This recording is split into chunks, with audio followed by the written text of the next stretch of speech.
Amigos, ¿cómo están? Bienvenidos a este segundo episodio de esta serie que estoy haciendo, hablándote de las bases del Islam. Te estoy hablando de lo que comenzó, cómo comenzó en el Islam. En el primer video te estoy hablando sobre en qué consiste el Islam. Si no lo viste, acá tenés el video, te dejo el link. Pero hoy lo que vamos a hacer es hablar un poquito de la historia del Islam. Así que si estás listo, vamos con ello.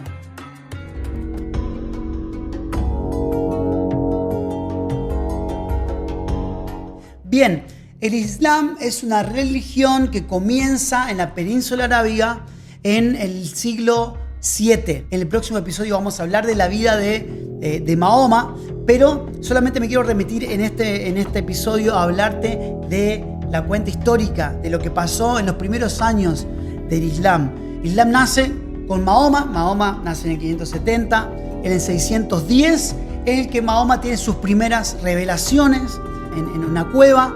Te voy a hablar bien de ello en el próximo video, pero bueno, Mahoma tiene un encuentro con el ángel Gabriel, le da revelaciones. Él comienza a compartir estas revelaciones a un grupo pequeño, a su familia, a sus amigos, un grupo bien pequeño, pero luego de 2 o 3 años de solamente tenerlo ahí en su círculo íntimo, comienza a abrirlo y comienza a hablar a mucha más gente. Resulta que Mahoma vivía en la Meca, él había nacido en la Meca, había sido criado en la Meca, en un lugar politeísta.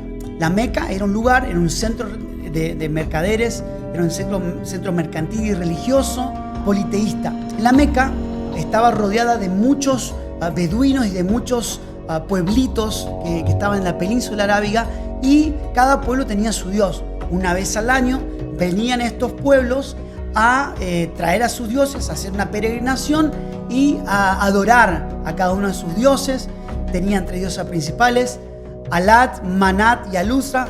Y bueno, ellos traían a la Kaaba, a ese cúbico negro que ustedes ven en las peregrinaciones, traían sus dioses y los adoraban. Entonces Mahoma comienza a predicar monoteísmo en un lugar que vivía y se sostenía por el simple hecho de ser politeísta. O sea, el gran negocio de la Kaaba era traer a todos los mercaderes de todas las regiones, cada uno traía a sus dioses. Entonces Mahoma comienza a hablar de monoteísmo y comienza a tener problemas con la gente de la Meca, porque él comienza en algunos puntos a hablar bastante fuerte, en momentos no a burlarse, pero hablar irónicamente. Resulta que Mahoma tiene un viaje a Jerusalén. Bueno, te cuento eso en el próximo episodio, pero él vuelve y bueno, la cosa se quiebra la relación entre Mahoma y la gente de la Meca y lo terminan expulsando. Mahoma es expulsado de la Meca en el año 622, que es un año muy, pero muy, muy importante para los musulmanes porque es el año de la Égira. Te hago entre paréntesis que hay muchas sunas, o sea, muchos libros que hablan de la época, libros islámicos que cuentan esto, y algunos cuentan que Mahoma no fue expulsado, sino que vinieron de la ciudad de Yatrib. Yatrib se llamaba la ciudad que luego se llamó Medina. En la época de Mahoma se llamaba Yatrib. Entonces, lo que dice una de las historias es que viene gente de Yatrib, había una pelea entre judíos y árabes en aquel lugar, se pelean, los vienen a buscar a Mahoma para que vaya a reconciliar eso. Eso es lo que dice una de las historias. La otra historia dice que a Mahoma lo echaron de la Meca. Pero bueno, como fuera, Mahoma, junto con algunos de sus seguidores, se mueve a Yatrib, a la ciudad que luego se llamó Medina. Este es considerado el año de la Égira. Bueno, y el capítulo de Medina es uno de los capítulos más importantes en el Islam porque Mahoma cambia totalmente cuando llega a Medina. De ser un líder religioso, si bien tenía mucho dinero porque se había casado con Khadija en la Meca, entonces él tenía mucho dinero, tenía una retórica, él había comenzado una serie de enseñanzas y era más que nada un líder religioso. En la Meca, ya en Medina él se convierte en un líder más que nada político-militar y él comienza a unificar a tribus de alrededor de Medina. Ahí comienzan todo lo que son en el Islam, en el Corán, la mayoría de suras y de versículos que tienen que ver más con guerra. Comienza ya la parte más bélica del Islam porque Mahoma comienza a casarse con más mujeres, comienza a querer atacar la Meca y resulta que, bueno, comienzan las batallas con la Meca y la idea de él era ir a poder tomar la Meca. Entonces Mahoma, hay 3 batallas de las más importantes. En una de estas batallas es donde nace el término de Jihad, la guerra santa, y Mahoma comienza a prometerle a aquellas personas que van a ganar la guerra y que van a dar su vida por esta guerra santa. Comienza a prometerle, o sea, tiene revelaciones que vienen de Alá, de que en el cielo van a tener vírgenes, en el cielo va a haber ríos de vino y esto. Bueno, entonces eso servía para estimular a la gente, digamos. No me quiero desviar porque lo que te estoy contando es el recuento histórico, la narrativa islámica de lo que pasó. Es lo que cuentan los musulmanes. Yo te voy a hacer en otro video, en otro episodio, te voy a hablar de lo que la ciencia dice acerca de Mahoma, si él realmente existió, si realmente existió la Meca, cuándo nació el Islam realmente, cómo fue que nació. Eso más adelante iba a estar muy interesante. Pero ahora, terminando el capítulo de Medina, finalmente Mahoma va para atacar a la Meca. Salen los gobernantes de la Meca, se encuentran y hacen un tratado de paz que iba a durar 10 años, con la condición de que ellos reconozcan la legitimidad de Medina. Ahí se cambia el nombre, ya no se llama Yathrib, se llama Medina. Los de la Meca tenían que reconocer a Mahoma y a Medina como legítimos y entraban en un periodo de 10 años de paz. Lo que no fue así, porque Mahoma al año siguiente rompe esta promesa y ataca la Meca como un ejército muy grande de mucha gente que él había ya podido juntar en este tiempo. Y finalmente Mahoma conquista la Meca, ese lugar a donde a él lo habían rechazado, donde lo habían expulsado, y va a la Kaaba, tira a todos los dioses y nace ahí el Islam. Y desde ahí, con mucho más potencia, comienza a crecer y a desarrollarse y a expandirse por toda la península arábiga. Y bueno, así que Mahoma muere 2 años más tarde, en el 632. Se cree que él murió envenenado. Y bueno, hasta acá llega la etapa de Mahoma, la etapa del profeta, de la vida del profeta. Voy a entrar en detalle en el próximo episodio, en el próximo video, no te lo pierdas. Pero hasta aquí llega la etapa de Mahoma. De ahí en más comienzan a darse los califatos. El primer califato, el califato ortodoxo, comienza con el suegro de Mahoma. Cuando Mahoma muere, ya se había esparcido bastante en la península arábiga el Islam. Entonces Abu Bakr, que era suegro de Mahoma, era suegro porque Mahoma se había casado con la hija de 6 años de Abu Bakr. Abu Bakr le había dado a Mahoma en casamiento a su hija de 6 años. Entonces Abu Bakr, te voy a hablar después de eso, porque Mahoma tuvo 13 esposas en toda su vida, aunque el Islam solamente permitía 4. En otro episodio te hablo de eso. Mahoma fallece. Abu Bakr es el primero de los 4 Rashidun.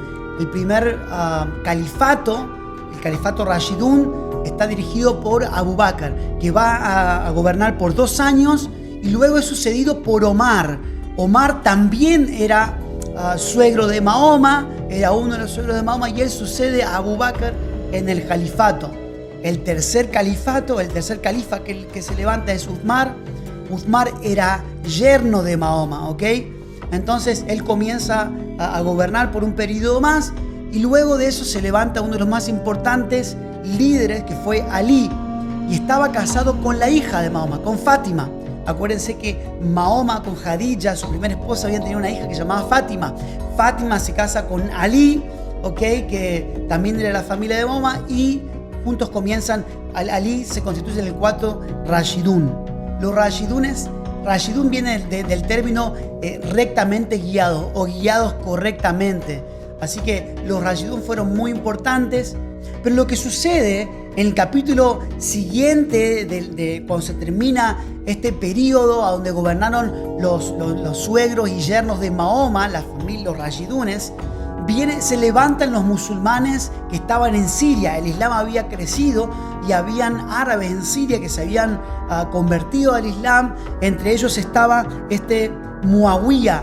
Muawiyah es un líder de la familia Omeya de Siria que derroca a Ali, le gana en batalla y comienza el periodo de la dinastía Omeya, el califato Omeya, que va a durar aproximadamente unos 90 años, donde se van a ir sucediendo unos a otros.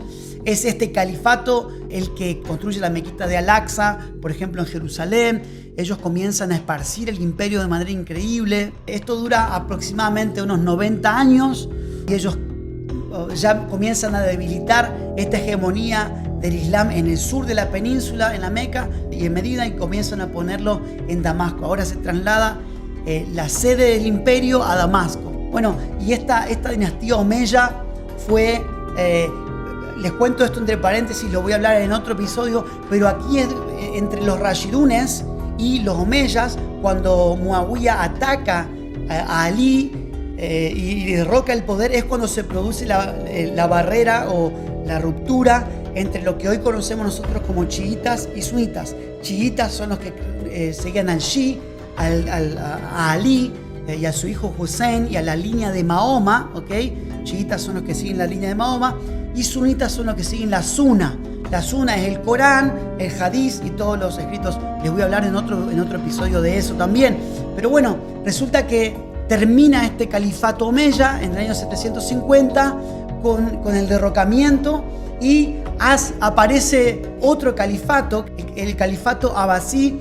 Eran descendientes de un tío de Mahoma que era Abdul Abbas, y por eso llaman Abasí, de Abbas, del tío de Mahoma. Y estos califas comienzan a reinar, comienzan a expandir el imperio. Ya llegaba desde la India hasta el sur de España, todo el norte de África, se había expandido tremendamente el imperio. Pero bueno, eso es para que tengan un pantallazo general. Voy a volver a hablarles nuevamente de Muawiyah, voy a hablar de los omeyas. Es importante que ustedes tengan estos conceptos porque en otro episodio más adelante les voy a hablar sobre qué dice la ciencia hoy del Islam. Vamos a filtrar todo esto que les estuve diciendo en este video, es la retórica islámica, es lo que los musulmanes dicen que sucedió. Vamos a ir a verlo bajo el prisma de la historia, de la ciencia, qué dicen las distintas disciplinas científicas de lo que dicen los musulmanes que sucedió en el siglo VII, en el siglo VI. Van a estar muy interesantes esos episodios, no te los puedes perder. Pero bueno, hasta aquí llega el video de hoy, que es más o menos el recuento histórico del inicio del Islam. Decime en los comentarios si querés que te hable un poquito más de algo, si hay algo que quisieras saber de este tema, y con gusto yo te preparo otro episodio, otro video de eso. Un abrazo, amigos, nos vemos.